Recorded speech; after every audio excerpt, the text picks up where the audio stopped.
பறவை இனங்கள்லேயே வந்து ஒரு முதன்மை இனமா வந்து கருதப்படுறது எது அப்புட்ன்னா கழுகு தான். அதாவது இந்த கழுகு வந்து இருக்கிற பறவை இனங்களை விட ஒரு முதன்மையான ஒரு சிறப்பு தன்மை அப்படிங்கிறது வந்து இந்த கழுகுக்கு அப்படிங்கிறது அதிகமா இருக்கும்.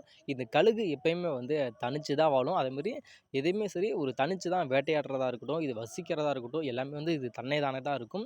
அதாவது இந்த கழுகு வந்து முட்டை இடுது அப்படிங்கிறப்ப என்ன பண்ணும் அப்புட்ன்னா, இந்த கழுகு வந்து ஒரு ஆண் கழுகோட வந்து இணை சேருதுங்கிறப்போ உயரமான மலை சிகரங்கள்ல தான் வந்து அதாவது ஆள் நடமாட்டமே இல்லாத அந்த ஒரு இடத்துல தான் வந்து இந்த கழுகு வந்து இணை சேருமாம். இணை சேர்ந்து அந்த முட்டையிட்டு அதாவது 1லேருந்து 3 முட்டைக்கிட்ட தான் இந்த கழுகு வந்து கண்டிப்பா வந்து விடும். அதில வந்து கழுகு வந்து அந்த பெண் கழுகு வந்து அடகாக்குற வரைக்கும் அதுக்கான தேவையான உணவுகள வந்து இந்த ஆண் கழுகு தான் வந்து கொண்டுட்டு வந்து குடுக்குமாம். அதேமாரி அந்த குஞ்சு பொரிச்சதுக்கு அப்புறமும் இந்த ஆண் கழுகு தான் வந்து அந்த பெண் கழுகுக்கும் சரி, அதோட குஞ்சுகளுக்கும் சரி, அந்த ஆண் கழுகு தான் வந்து எல்லாமே வந்து பராமரிக்கும் அப்படின்னு சொல்றோம். அதுக்கப்புறம் அந்த குஞ்சு வந்து பெருசானதுக்கப்புறம், அந்த மலை சிகரத்தில தானே இந்த கூடு கட்டியிருக்கு. அந்த கூட்ல இருந்து ஃபர்ஸ்ட்டு அதோட பறக்கிற அந்த ஒரு திறன வந்து அங்க தான் வந்து அந்த குஞ்சு வந்து முடியும்.